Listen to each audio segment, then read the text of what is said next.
पूछो कि 1 लाख रुपए कहां से देते, क्या हिसाब था, क्या कैलकुलेशन था आप लोगों का जो आप देते। भाजपा भी देना चाहती है, आप बता तो दीजिए आप कैसे देते। भाजपा कहे हम भी देना चाहते हैं तो हमें बता दो कैसे देते। जब सामने से जवाब नहीं आएगा तो पोस्टर लगवा दो बाजार में। ये है नरेटिव। और कहो साहब आपको तो 65 लाख मिला है, कल आप कह रहे थे कि सिर्फ फोटो मिली है। तो भाई साहब जहां ये घूम रहा है ना राहुल गांधी हर शहीद के घर पे, वो शहीद भी राहुल गांधी से बात करते हुए डरेंगे कि भैया हमसे कुछ ना बुलवा देना। फिर से 2 घंटे बाद एक नया मीडिया आ जाएगा और शीशा लीदर करके चक्कर चला जाएगा। तो साहब गृह मंत्री माने अमित शाह जी ने घोषणा की है कि 25 जून को संविधान हत्या दिवस के रूप में बनाया जाएगा और इसके तहत एक नोटिफिकेशन भी जारी कर दिया गया है। नई पीढ़ी को शायद ना पता हो तो संक्षेप में बता दूं कि जो सन 1971 में चुनाव हुए थे, इंदिरा गांधी के खिलाफ राजनारायण जी चुनाव लड़ रहे थे। इंदिरा गांधी चुनाव जीत जाती हैं, लेकिन उसके कुछ समय बाद राजनारायण जी कोर्ट चले जाते हैं ये कहते हुए कि इंदिरा गांधी ने बेईमानी की है, सरकारी मशीनरी का दुरुपयोग किया है, जितना तयशुदा पैसा था उससे ज़्यादा पैसा लगाया है। हाई कोर्ट को ये बात समझ में आ जाती है। उसके बाद उनकी सीट खतरे में पड़ जाती है। 1975 25 जून से पहले फखरुद्दीन अली अहमद साहब यहाँ के राष्ट्रपति थे। इंदिरा गांधी उनसे कहती हैं कि चलो राष्ट्रपति शासन लगा दो, सब अपोजिशन को उठा के जेलों में बंद कर दो, जितने आज इंडिया अलायंस के सदस्य हैं, इनके दादा नाना या इनके पापा सबको उठा के जेल में बंद कर दिया जाता है, संविधान तार तार कर दिया जाता है।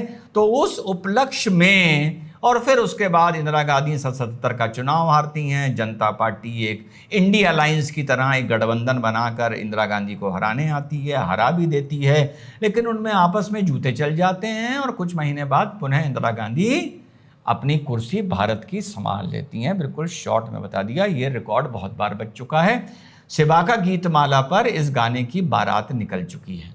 तो इसी पर है आज का वीडियो और देखेंगे कि धरातल पर इसका असर क्या होगा। देखेंगे नहीं, मुझे जो मेरे मन में बात है वो मैं आप लोगों से डिस्कस करूंगा कि धरातल पर इन चीज़ों का क्या असर होगा इस नई रूपरेखा में, और देखते हैं आप लोग कितने फीसदी मेरी बोली बात से सहमत होते।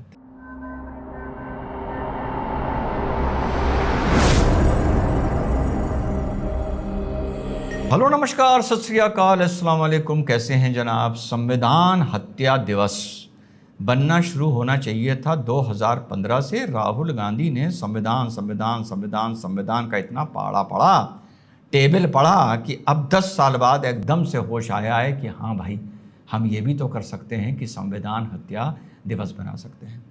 जो लोकसभा में इधर उधर अभी भी इंडिया अलायंस संविधान की लाल कॉपी मैंने वैसे आज तक संविधान की नहीं देखी थी, लाल किताब तो किसी दूसरे विचारधारा की मानी जाती है। खैर एनीवे, तो वो जो दिखा रहे हैं और लहरा रहे हैं ये उस अपनी लड़ाई को जिंदा रखना चाहते हैं, जब तक भी रख सकते हैं, विधानसभा के चुनाव तक या आने वाले 2029 के लोकसभा के चुनाव तक जिंदा रखना चाहते हैं उस मुद्दे को। आरक्षण जितनी आबादी उतनी हिस्सेदारी, इस पर मैं कल परसों मंडे को शायद वीडियो बनाऊंगा। मैंने कुछ एक पॉलिटिकल डेटा इकट्ठा किया है, कुछ विचार आप लोगों के सामने रखूंगा। उस मुद्दे को भी ये जिंदा रखना चाहते हैं और उस मुद्दे को एनडीए के कुछ घटक दल भी जिंदा रखना चाहते हैं। ये और भी खतरनाक बात है, तो उस पर शायद मंडे और ट्यूसडे को हम लोग बात करेंगे। जिंदा रखना चाहते हैं, बहुत अच्छी बात है। ये घटना लगभग 1975 की है, लेकिन तो पकड़ के चलते हैं 50 साल पहले की है। 2 नस्लें आके चली गई। मेरा ये मानना है, आप संविधान हत्या दिवस बना रहे हो, 9 साल बाद बनाना शुरू कर रहे हो, पहले बनाना चाहिए था, या जब आप विपक्ष में थे तभी से बनाना शुरू कर देना चाहिए था। भले कम स्केल पर, भले ऑपोजिशन पार्टी के स्केल पर, आपको अपने अपने कार्यालयों में, अपनी अपनी जहां भी आपकी जिस भी प्रदेश में सरकार थी, आपको बनाना शुरू कर देना चाहिए था। चलिए देर आए दुरुस्त आए। 50 साल इस घटना को बीत चुके हैं, दरिया से बहुत पानी बह चुका है। इन्हीं सब हरकतों की वजह से जो 2009 से 2014 तक यूपीए की सरकार ने भारत में ख़ास तौर से देखा, जो मनमोहन सिंह और सोनिया गांधी का रवैया था वो देखा, मनमोहन सिंह का पे ऊपर जो दबाव था वो दुनिया ने देखा, भ्रष्टाचार देखा, सन 62 की नेहरू की लड़ाई देखी, फिर इंदिरा गांधी का आपातकाल देखा, सब देखा। सब देखने के बाद भारत ने तय किया कि हम आपको 285 सीट कई दशकों बाद एक सिंपल मेजॉरिटी देकर आपको हम मौका दे रहे हैं सरकार चलाने का, नरेंद्र मोदी जी को। उसके बाद 5 साल ये नरेटिव जिंदा रहा, क्योंकि मैंने भी ये चीज़ बोली कि इतनी पुरानी पुरानी बीमारियां इतनी जल्दी ठीक नहीं हो सकती। आप लोगों को भी ये लगा होगा। तो ये नरेटिव 2019 में भी चला कि नेहरू, इंदिरा, आपातकाल, भ्रष्टाचार, 2000 विशेषकर 2009 से लेकर 2014 तक, बोफर्स, फलाना धमाका। तो इसने आपको 2019 में भी मौका दे दिया। अब एक दशक बीत गया आपको मौका मिलने का। बीमारी जितनी पुरानी हो, आपको नए डॉक्टर को उसके ठीक करने में समय लगता है, महीना, 2 महीना, 6 महीना, 1 साल। देश की गंदगी जितनी पुरानी हो, उसको ठीक करने में कम से कम 10 साल इतना वक्त है कि कई चीज़ों की तरफ आपकी सकारात्मक पहल शुरू हो जानी चाहिए, जैसे वेलफेयर स्कीम्स को लेके भारत में हुई। मेरा मानना है कुछ ज़्यादा हो गई, ख़ासतौर से अनाज को लेकर। अनाज मुश्किल से 25 से 30 करोड़ लोगों को मिलना चाहिए था, और बाकी का पैसे का जो फंड्स थे वो कहीं और डिवर्ट होते। ये बात बहुत से लोगों ने बोली थी। हाँ, जब कोविड काल था तो मैं मानता हूं कि 80 करोड़ ठीक था, लेकिन उसके 2-3 साल बाद इस चीज़ को धीरे धीरे कम कर देना चाहिए था। वेलफेयर स्कीम्स की जो पहल मोदी गवर्नमेंट ने दिखाई, उनको सलाम है। ट्रिपल तलाक की तरफ सलाम है, 370 की तरफ सलाम है, हाईवेज, रेलवेज की तरफ सलाम है, और सबसे बड़ी बात जो ऑनलाइन पेमेंट, ये सारा पैसा जो करेंसी बैंक के ट्रांजैक्शन में आई, इस चीज़ के लिए सलाम है। लेकिन मैंने 11 बुलेट पॉइंट्स उस बार ये बनाए थे, इसकी तरफ भाजपा ने कोई भी सकारात्मक कदम उठाना ही नहीं शुरू किया। जो मैंने 11 बुलेट पॉइंट बनाए थे, उन पे 2 मैंने बाद में और ऐड कर दिए थे कि पाकिस्तान से सारे संबंध खत्म होने चाहिए और हमारा कोई एक इंटरनेशनल मीडिया होना चाहिए। तो 13 मेरे बुलेट पॉइंट हैं जिन पे 10 साल कोई काम नहीं हो पाया। चलिए, अब हमें उम्मीद थी कि अब 2024 के बाद होगा, लेकिन चुनाव के नतीजे उसके अनुकूल नहीं आए। तो मेरा ये मानना है कोई भी क्रांतिकारी कदम अब सरकार नहीं उठा पाएगी, और उठाएगी तो गिरने के लिए तैयार रहे, कीमत देने के लिए तैयार रहे। ये भी लोगों ने राजनीति में किया है, कोई फर्क नहीं पड़ता है। लेकिन किंतु परंतु सवाल उठता है कि क्या आपातकाल की बात, उसको दिवस के रूप में बनाना, जो बहुत ही वाकई काला दिवस था, क्या ये 2027 उत्तर प्रदेश के चुनाव या आने वाले विधानसभा के चुनाव या 29 के चुनाव में कारगर होगा? चलिए, आप एक साइड बाय साइड इस एजेंडे को लेकर चल सकते हैं, मैं इसको डिनाई नहीं कर रहा हूँ कि कारगर होगा। 50 साल पहले की बात है, उसकी एक शेल्फ लाइफ थी। उस शेल्फ लाइफ की वजह से आपको 2014 में और 19 में मौका मिल गया। हमेशा याद रखिए कि जिस पार्टी ने पंजाब में ऑपरेशन ब्लू स्टार किया था, स्वर्ण मंदिर बोलिए या स्वर्ण गुरुद्वारा बोलिए, अब एक नया टर्म आ गया है, अकाल तख्त बोलिए, वहाँ पर आर्मर्ड कार और मोटार और टैंक तक, लाइट माउंटेन टैंक्स तक चले थे। उसके अंदर खून हो गया था सरोवर। तो देखिए, वक्त बीतते देर नहीं लगती। आज अब अगर आप पंजाब में जाके उसका किस्सा सुनाएंगे तो उसका कोई महत्व है? उसके बाद उसी पंजाब ने कांग्रेस के सरदार मुख्यमंत्री को मौका दे दिया, लेकिन उसी पंजाब में आज भी निहंग आरएसएस के आदमी पे तलवार चला रहे हैं। अभी कुछ दिन पहले का किस्सा है, और आप वहां पर आज तक नहीं जीत पा रहे हैं। और इंदिरा गांधी की हत्या के बाद दिल्ली में जो रूप देखा गया सन 84 में, उस पर भी सरदार ने, अब आप अगर बात करेंगे तो उससे वो चीज़, अभी भी खैर केसेस मिल जाते हैं उस घटना को याद करके रोने वाले, लेकिन इसको बोलते हैं कि एक चीज़ की शेल्फ लाइफ होती है। आपको ध्यान रखना चाहिए कि जब आप 29 में चुनाव लड़ने आएंगे तो आप हमेशा कहते थे इस देश में युवा वोट डाल रहा है।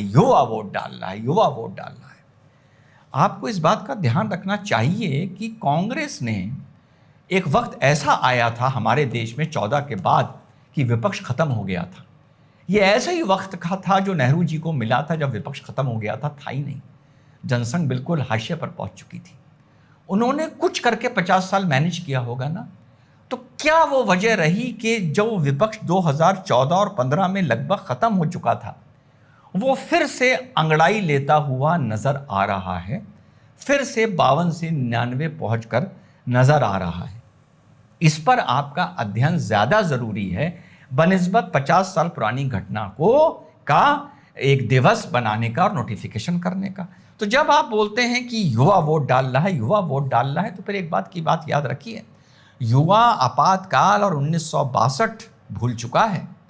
फिर युवा की अगर आप बात कर रहे हैं और सोशल मीडिया की बात आपने 2014 से पहले शुरू करी थी, फिर आपको इसी के साथ कदम से कदम मिलाकर चलना पड़ेगा।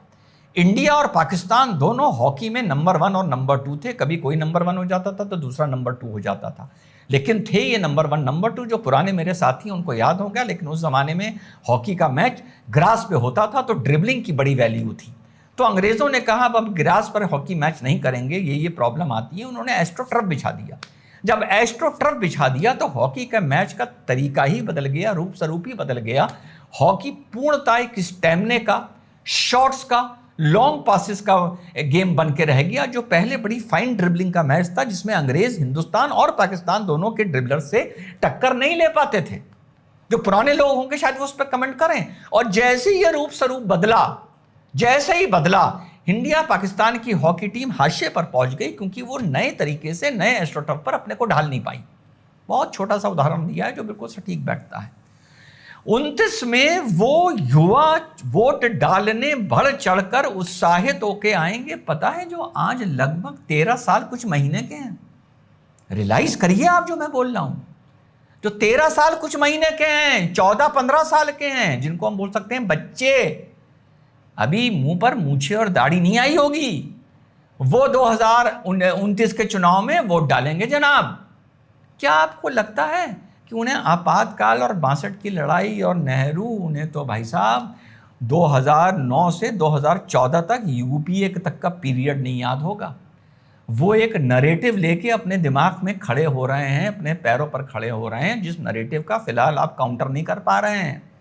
जो हथियार आपने तैयार किया था उसकी नाली घूम गई है। इस पे आप अभी फिलहाल 15 दिन में, और इससे पहले भी चुनाव से 4 महीने 5 महीने पहले, आप कारगर और घातक और धारदार नजर नहीं आ रहे हैं। तो वो भूल चुका होगा। वो 14 साल का बच्चा है आज की तारीख में, उसकी एस्पिरेशंस बिल्कुल नहीं है, उसे इन चीज़ों से फर्क नहीं पड़ता, और उसको एक नैरेटिव सेट करके दिया जा रहा है। इस टाइम जो आपका वोटर है वो आपातकाल में इंटरेस्टेड नहीं है, मोदी जी, अमित शाह जी, वो इस तक में भी ज्यादा इंटरेस्टेड नहीं है। भले इससे देश में बहुत लाभ हो रहा है कि भारत में सुखोई विमानों का प्रोडक्शन हो सकता है और भारत सेमीकंडक्टर में वर्ल्ड लीडर बन सकता है, बहुत अच्छी बात है, देश को बधाई, देश को बधाई। फिलहाल आपका वोटर इस मामले और इस बात में भी परेशान नहीं है कि आपकी 240 सीटें आई हैं। बता दूं, बहुत लोगों से बात करता हूं, रोज सीखता हूं, वो इस बात से ज्यादा परेशान है कि आज जो नैरेटिव सेट किया जा रहा है आप उसका घातक जवाब नहीं दे रहे। और कई बार मैं बता चुका हूं, जैसे पूरा चुनाव लड़ा गया वीवीपैट को लेकर, चुनाव जीतने के बाद पूरे हिंदुस्तान में लगवा देते ना पोस्टर कि राहुल गांधी को अब वीवीपैट से कोई शिकायत नहीं, राहुल गांधी परिणामों से खुश। क्या राहुल गांधी ने देश के युवाओं से झूठ बोला था? प्रश्न चिन्ह। क्या राहुल गांधी के यूट्यूबर्स ने देश के युवाओं से झूठ बोला था? प्रश्न। अरे प्रश्न चिन्ह लगा के होर्डिंग तो लगाओ चौराहे चौराहे। हाँ यार, ये बात तो है यार, ये बात तो है भैया। ऑनलाइन अब 30 सेकंड का टाइम रह गया है रुकने का। 30 सेकंड आदमी नहीं रुका तो आपके वीडियो को स्किप कर देता है। जैसे 5 डे से 60 ओवर मैच आया, फिर 54 ओवर मैच आया, फिर 2020 आ गया। अब धीरे धीरे वीडियो से आगे जाकर सब अब रील की तरफ चीजें जा रही हैं और नैरेटिव की तरफ जा रही हैं। लगाइए पोस्टर, लगाइए पूरे दुनिया में पोस्टर, फिर देखिए उसका क्या असर होता है धरातल पर। क्या क्या नहीं झूठ बोला गया है मोदी जी, और आप लोगों के पास उसका तोड़ नहीं है। आपका वोटर वो तोड़ ढूंढना चाहता है, वो तोड़ देखना चाहता है, वो एग्रेशन देखना चाहता है। 240 से वो परेशान नहीं है, उसे पता है आप वापस आ सकते हैं, वो तो इंतजार कर रहा है आपके एग्रेशन का। पुलवामा को लेकर झूठ फैलाए गए, जो चाहा उसको लेकर झूठ फैलाए गए। आपको लगता रहा भैया सब ठीक हो जाएगा, सब ठीक हो जाएगा, सब ठीक हो जाएगा। अभी भी सब ठीक है, लेकिन मामला 27 और 29 में बिगड़ सकता है। अब आजकल चल रहा है अग्निवीरों का, अग्निवीर का चल रहा है। साफ साफ बोला गया कुछ नहीं मिला। लगाइए पोस्टर कि राहुल गांधी ने बोला कुछ नहीं मिला। क्या कंपनसेशन और इंश्योरेंस अलग है? Question mark. बीमे की किस्त फौज देती थी तो वो पैसा फौज का माना जाएगा या सरकार का नहीं माना जाएगा, क्वेश्चन मार्क। माने समथिंग लाइक दैट। लगाइए पोस्टर, करिए नरेटिव खड़े। किसी ने राहुल गांधी से ये बोला खड़े होकर, जो मैं पहले भी बोल चुका हूं, आई एम बिकमिंग रिपीटेटिव, कि राहुल गांधी ये बताइए, आप बोलते थे कि खटाखट 8,500 रुपये महीना, 1 साल का 1 लाख पहुंचने लगेगा, और ये बात आपने चुनाव से 15 दिन पहले बोली। यानी आपके दिमाग में पूरी रूपरेखा तैयार है। पार्लियामेंट में कोई आदमी खड़ा हुआ, उसने कहा मैं अपना टाइम आपको देता हूं राहुल गांधी, आपने पूरी देश से ये बात बोली थी। इसका मतलब आपके दिमाग में पूरी रूपरेखा थी। सारे आपके सांसद एडवाइजर यहीं बैठे हुए हैं। चलिए खड़े होकर देश को बताइए कि इस देश में कितने गरीब घर हैं, कितनी गरीब महिलाएं हैं, हर महिला को आप 1 लाख रुपए दे रहे थे, कितने लाख रुपए बनते हैं, और बताइए वो आप कहां से देते। खड़े होकर बताइए देश के सामने। करता कोई आदमी ये काम? फिर जब कैमरा राहुल गांधी पर जाता और भीगी बिल्ली जैसी राहुल गांधी की हालत होती, आपको यह पता है कि राहुल गांधी ने इसका होमवर्क कर रखा था? क्या आप सोच सकते हैं होमवर्क कर रखा होगा? और अगर बताएगा तो क्या बताएगा? 12 लाख करोड़ कहां से देता? दूसरा खड़े होकर कहता आप पूरे देश को एमएसपी देना चाहते हैं, हम भी देना चाहते हैं। आप हमें फॉर्मूला बताइए, इतने किसान हैं, इतनी ये फसल होती है, इतनी वो फसल होती है, इतने पे आप एमएसपी सबको देंगे, इन 20 फसलों पर उनको जो आप खरीदेंगे। आपके दिमाग में क्या प्रोग्राम है कि वो खरीद के कहां जाएगा? फ्री में बटेगा, और फ्री में बटेगा तो 15 लाख करोड़ कहां से आएगा एमएसपी का? जरा ये भी बता दीजिए। 27 लाख करोड़ का हिसाब दे दीजिए। बोला किसी ने प्रेस कॉन्फ्रेंस में सवाल पूछा जो मैं पूछ रहा हूं? और क्या ये सवाल गलत है? नहीं पूछे जा सकते। अग्निवीरों का नैरेटिव चल रहा है, साहब कुछ नहीं मिला। जिस आदमी को कैमरा एक्शन रिकॉर्डिंग कर माइक लगाकर जिस बुजुर्ग का राहुल गांधी ने इंटरव्यू लिया, उस बुजुर्ग के बाद थोड़े दिन बाद दूसरी टीम क्यों नहीं पहुंची 4 घंटे बाद, कि आपने ये कहा है चचा दादा कि आपको कुछ नहीं मिला। आपको 98 लाख रुपए फौज बता रही है मिला है, जिसकी किस्त फौज दिया करती थी दोनों बीमों की। तो मिला तो वो कहेगा हां मिला। जैसी वो कहेगा मिला, राहुल गांधी झूठा साबित हो जाएगा। हाल की घटना हुई जो सचिन में हमारे अंशुमान वीरगति को प्राप्त हुए हमारे कैप्टन साहब, बड़ा हल्ला मचा हुआ है। उनकी मां ने भी राहुल गांधी का नाम लिया। उनके पिताजी ने ऑन रिकॉर्ड बोला है कि एनओ के नेक्स्ट ऑफ किन पे सरकार को पुनः विचार करना चाहिए। किसको क्या मिला था? 5 साल की 5 महीने की शादी थी, कोई बच्चा नहीं था किसको। अरे वो इंटरव्यू मैंने पूरा दिखाया नहीं आप लोगों को शर्म के मारे। उसमें जनाब ने ये तक बोला है कि हम चाह रहे थे कि हमारा 2 साल का, हमने तो ये तक कहा था कि अगर तुम घर में शादी करना चाहो तो हमारा अंशुमान से छोटा जो बेटा है 2 साल छोटा, तो मुझसे कर लो।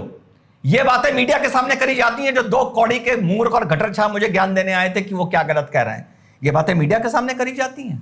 अच्छा भैया क्यों चाह रहे थे कि तुम्हारे घर में कर ले? लड़की की मर्जी, लड़की का शौहर चला गया, उसका हस्बैंड चला गया, वीरगति को प्राप्त हो गया, जहां वो करे। तुम क्यों चाह रहे थे? कैस मारे चाह रहे थे कि सारा कंपनसेशन घूम के तुम्हारे घर में वापस आ जाए? ये सवाल पूछो, चीखें उड़ जाएंगी आदमी की। अरे अगर उसकी पत्नी उसकी मृत्यु के बाद चली गई, उसके वीरगति के प्राप्त होने के बाद घर छोड़ के चली गई, माने तुम्हारे संबंध अच्छे नहीं थे। तुम खुद अपने इंटरव्यू में बोल रहे हो कि संबंध उसी दिन बिगड़ने शुरू हो गए थे जिस दिन अंशुमान को अपने शादी के फंक्शन में लड़की ने कहा था कि सूट पहनो और मां ने कहा था शेरवानी पहनो। और ये बातें मुझे थोड़ी पता है, तुम ही चौराहे पर लेके आए हो शहीद के माँ बाप, मुझे थोड़ी पता है ये बातें। वो तो पूरा मैंने दिखाया नहीं, ताकि अब जब कल थोड़े 2-4 लोगों ने, गटर छापों ने, नाली छापों ने, जाहिलों ने, मूर्खों ने, दोनों तरह के 2-4% लोगों ने मुझे ज्ञान दिया तो काउंटर धर रहा हूं हैं। तो ये बातें पब्लिक में करने की। और क्या बोल रहे थे? हमें क्या मिला? आर्मी का क्लियरिफिकेशन आ गया है, 65 लाख रुपए मिला है मां बाप को। जी हां, झूठ बोल रहे हैं सब, और झूठ बोलवाया जा रहा है, सबसे नैरेटिव सेट किया जा रहा है हमें क्या मिला। और कुछ 2 कौड़ी के मुझे ज्ञान देने आ रहे हैं कि सर ऐसा है कि बात तो देखिए सही है, मां बाप को क्या मिला। अबे क्या 2-2 कीर्ति चक्र देंगे क्या? ये तुम्हारे घर का कलेश है, तुम संभाल के रखो। अब छोटी बहन आ जाएगी कि मुझे भी कीर्ति चक्र चाहिए अपने हॉस्टल के कमरे में रखने के लिए, हैं? फिर माँ बाप आ जाएंगी, माँ बाप में सेपरेशन हो चुका है शहीद के, तो एक बीवी के लिए 2, एक बाप के लिए 2, एक माँ के लिए कीर्ति चक्र। तो ये कोई बातें होती है करने वाली? और मीडिया जाके नैरेटिव सेट करने के लिए उनसे करवा रहा है। बेवकूफी की बातें, बिल्कुल 2 कौड़ी की। और कह रहे हैं हमें क्या मिला? सिर्फ फोटो मिली। 65 लाख रुपए मिला, आर्मी का क्लैरिफिकेशन आया है। आर्मी को लाके सालों तुम लोगों ने चौराहे पर खड़ा कर दिया है, तो बताया 65 लाख रुपए मिला है। तो जाओ फिर से इंटरव्यू लो और पूछो कि आपने तो कहा था सिर्फ फोटो मिली जो टंगी हुई है, आपको तो जनाब 65 लाख भी मिला है। और आप परसेंटेज की बात कर रहे थे। एनओके का रूल मालूम है जाहिलो, जो मुझे 2 कौड़ी के गटर छापो मुझे ज्ञान दे रहे थे, नाली छापो। गटर साहब के साथ 2-4 नाली छाप भी आ गए थे। पता है जब बच्चा फौज ज्वाइन करता है तो माँ बाप को एनओके बनाया जाता है, नेक्स्ट ऑफ किन, कि किसी भी घटना में माँ बाप को सब मिलेगा।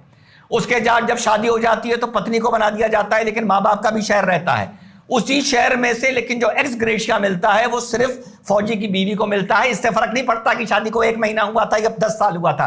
छिछोरी बातें कर रहे हैं बैठ के बहू के और अपने बेटे की शादी के बारे में। साफ बोल रहा हूं मैं, कल तो मैं जरा तमीज से बात कर रहा था, देखो बदतमीजी, छिछोरी 2 कौड़ी की बातें कर रहे हैं। 65 लाख दबा के बैठे हैं, जाके लगाओ माइक उनके, ये है नरेटिव। और कहो साहब आपको तो 65 लाख मिला है, कल आप कह रहे थे कि सिर्फ फोटो मिली है। तो भाई साहब जहां ये घूम रहा है ना राहुल गांधी हर शहीद के घर पे, वो शहीद भी राहुल गांधी से बात करते हुए डरेंगे कि भैया हमसे कुछ ना बुलवा देना। फिर से 2 घंटे बाद एक नया मीडिया आ जाएगा और शीशा लीदर करके चक्कर चला जाएगा। फिर देखो ये फौज का नैरेटिव कैसे खत्म होगा। अरे मुझसे पूछो ना, आउट ऑफ बॉक्स आइडिया। गंदगी को गंदगी से कैसे काटा जाता है, बुजुर्ग बोल गए ना, जहर को जहर मारता है और लोहे को लोहा काटता है। तो मोदी जी आप अपना दिवस बनाइए, आप पुतिन को गले लगाइए, आप मेलोनी के साथ सेल्फी डालिए, बहुत अच्छी बात है। लेकिन ये भी समझिए कि नई जनरेशन अब क्या देखना चाह रही है और आपके वोटर फिलहाल आपसे कौन सी हनक और काउंटर ऑफेंसिव देखना चाह रहे हैं। और चाहे वो वीर गति को प्राप्त हुए शहीद बहादुर भारत माता के योद्धा के माता पिता हों, अगर वो गलत नैरेटिव सेट कर रहे हैं तो उसका तत्काल काउंटर करिए और फिर पलट के राहुल गांधी के माइक लगाइए कि तुम तो कह रहे थे कुछ नहीं मिला बेटा, उन्हें तो इतना मिला है। फिर मजबूर, अच्छा ना, ये कंपोजिशन अलग होता है। अच्छा राहुल गांधी जी ये बताइए कि उस इंश्योरेंस की किस्त कौन दे रहा था? करके देखो, करके देखो। मैं बिल्कुल संविधान के दायरे की बात करता हूं, ये कभी नहीं कहता कि ये कर दो और उल्टा टंगा दो और ये कर दो। भाई साहब माइक से और दिमाग से पूरे नैरेटिव से आप लड़ सकते हो। फिलहाल नहीं लड़ रहे हो, लड़ना सीखो। नेहरू इंदिरा को छोड़ो। आज का देश राहुल गांधी को इतना देख रहा है, जो युवा है, और उसका प्रोपेगेंडा करने के लिए 4-5 चैनल हैं जिसको आप लोग कंट्रोल नहीं कर पा रहे हो। साफ बता रहा हूं कि ये एक लड़का है जो 300 रुपए की सफ़ेद टी शर्ट पहने, भले वो कितने की है वो भूल जाओ, दाढ़ी भरी हुई, बाल में कंघा नहीं, वो बेचारा सड़क सड़क सड़क घूम रहा है लोगों को गले मिलाते हुए। अभी इस बारे अगले सत्र में ना, जो मानसून सत्र शुरू हो रहा है उसमें देखना मणिपुर पे क्या बवाल मचेगा। अभी बता रहा हूँ, देखना क्या बवाल मचेगा। इधर गले मिल रहा है, उधर गले मिल रहा है, उधर गले मिल रहा है, भारत जोड़ रहा है। वो तो सन्यासी है, वो तो उसके तो फूक रहा है, उसके पास तो 2 रुपए नहीं है। उनको अब नेहरू इंदिरा राजीव से मतलब नहीं है, वो राहुल को देख रहे हैं और सोशल मीडिया का नेटवर्क राहुल को दिखा रहा है और उन्हें लग रहा है कि ये बेचारा कितनी मेहनत कर रहा है और इसके ये मजाक मजाक मजाक में 29 में एक मुसीबत बन जाएगी।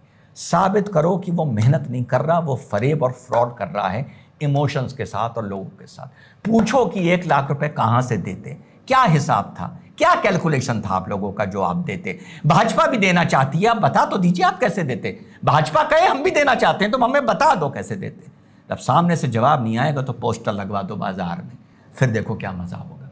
जय हिंद, वंदे मातरम, खुदा हाफिज।